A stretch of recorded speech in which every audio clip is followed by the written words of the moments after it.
मैंने तो कुछ किया ही नहीं, इस जीवन में तो मैंने कुछ भी बुरा नहीं किया, फिर भी मेरे साथ बुरा क्यों हो रहा है। एलिफेंट की तरह हाथ या पैरों का फूल जाना ना, तो आपका मन भी गुस्से से भर जाएगा। आप कहेंगे इस व्यक्ति को कड़े से कड़ी सजा मिलनी चाहिए। नमस्कार, मिशन जीनियस माइंड से संजीव मलिक। दोस्तों, ये वीडियो हमारी स्पिरिचुअलिटी सीरीज है और हमारा टॉपिक है कर्मों के कारण कौन कौन सी बीमारियां होती हैं, किसी भी बीमारी के पीछे कौन से कर्म होते हैं।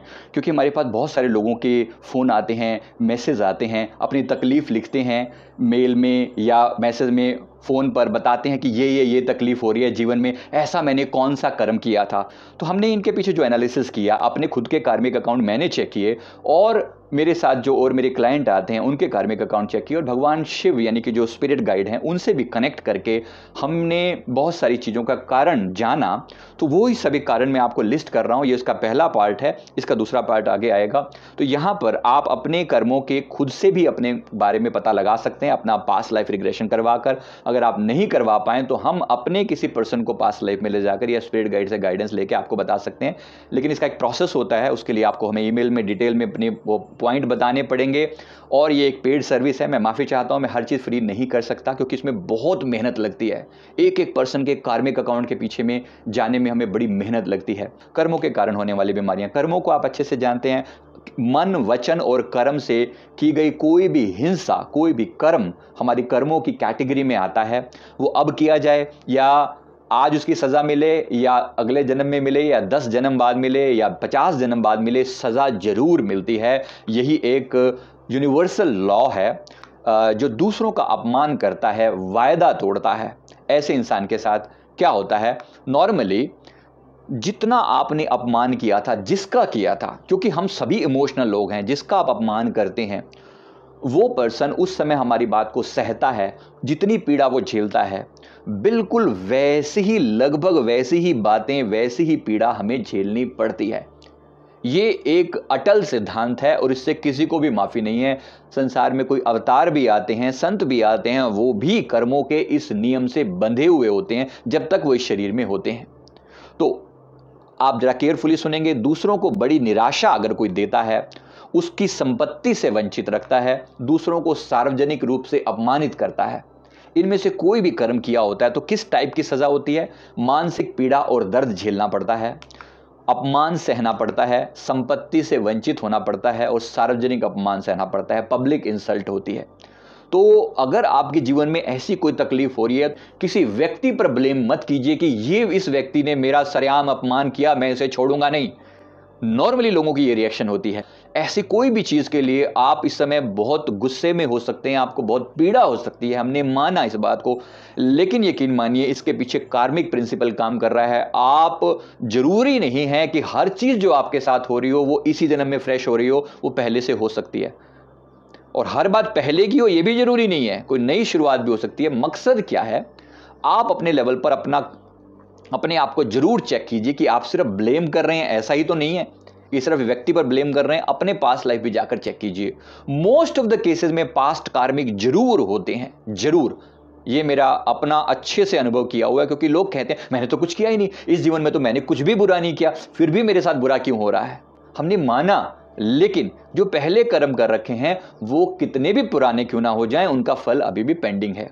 वो आपको, हमें भुगतना पड़ता है, सबको भुगतना पड़ता है।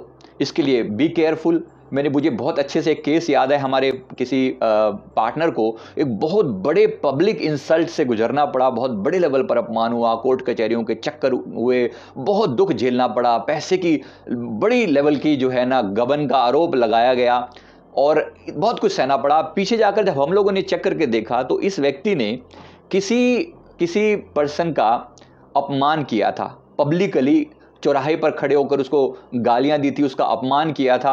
अब उसका कसूर था, कुछ हद तक कसूर था या कुछ हद तक बना दिया गया था।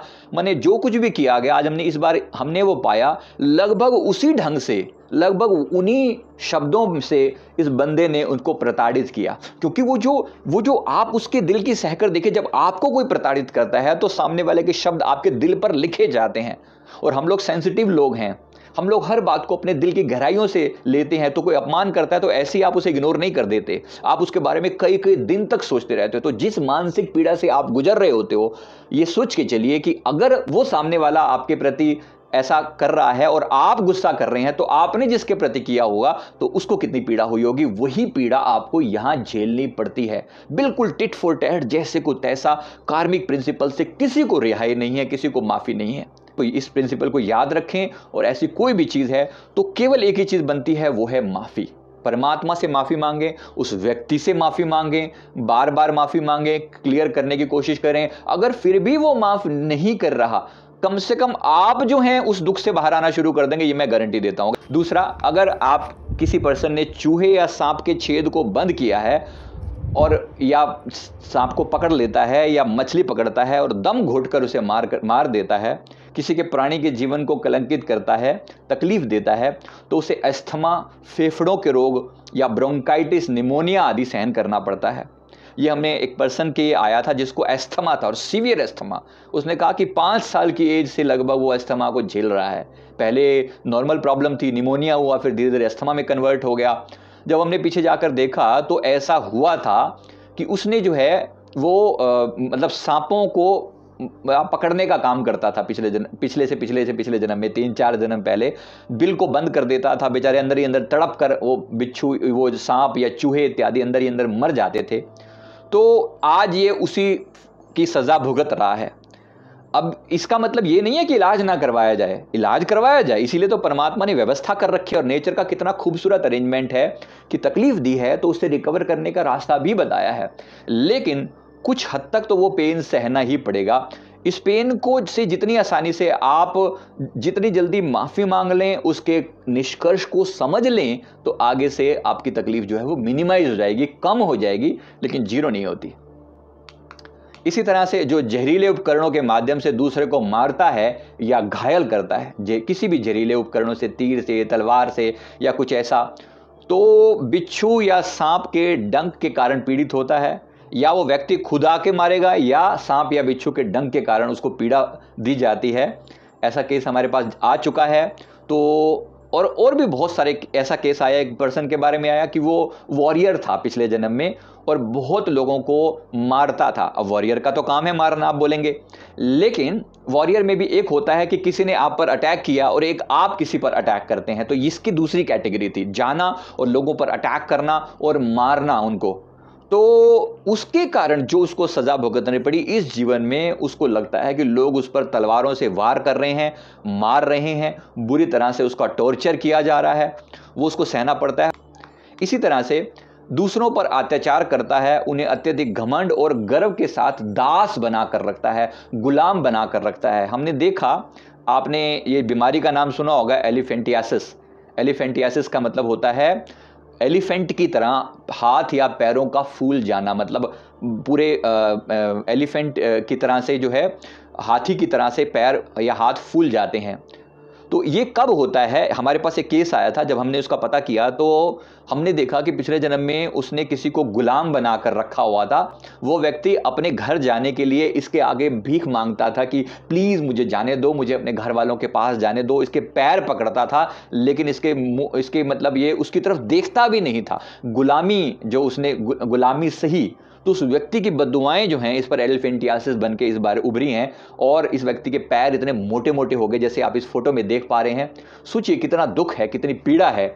आज के टाइम में कोई आसान नहीं है बीमारियां झेलना, लेकिन वो जो दर्द उस व्यक्ति ने सहा उस समय में, क्या उसका परिणाम भुगतना नहीं पड़ेगा? जरूर भुगतना पड़ेगा, डेफिनेटली भुगतना पड़ेगा। आप भी अगर ऐसी किसी आपको ये मूवी की तरह से दिखाया जाए ना, तो आपका मन भी गुस्से से भर जाएगा। आप कहेंगे इस व्यक्ति को कड़े से कड़ी सजा मिलनी चाहिए। कुदरत वैसा ही करती है, क्योंकि वो कुदरत कोई और नहीं है, आपके भीतर जो ये चैतन्य बैठा हुआ है, यही कुदरत का रूप है।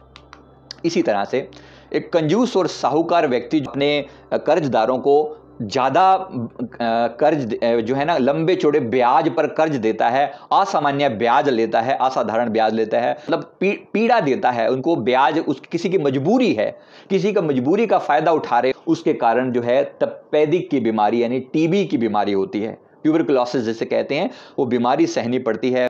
अब इसके पीछे कारण है कि किसी तरीके से किसी को हमने कर्ज पर ब्याज दिया था। तो आगे से इस चीज़ की समझ विकसित करें कि मेरी कोई गलती है, माफ़ी मांगें। और मैं इस पर और आगे वीडियो और ज़्यादा लोगों की प्रॉब्लम्स को सुनकर मैं और वीडियो भी इस टॉपिक पर बनाने की कोशिश करूँगा। इस वीडियो को लाइक करें, शेयर करें, कमेंट करें, हमारे चैनल को जरूर सब्सक्राइब कर लें। Thank you.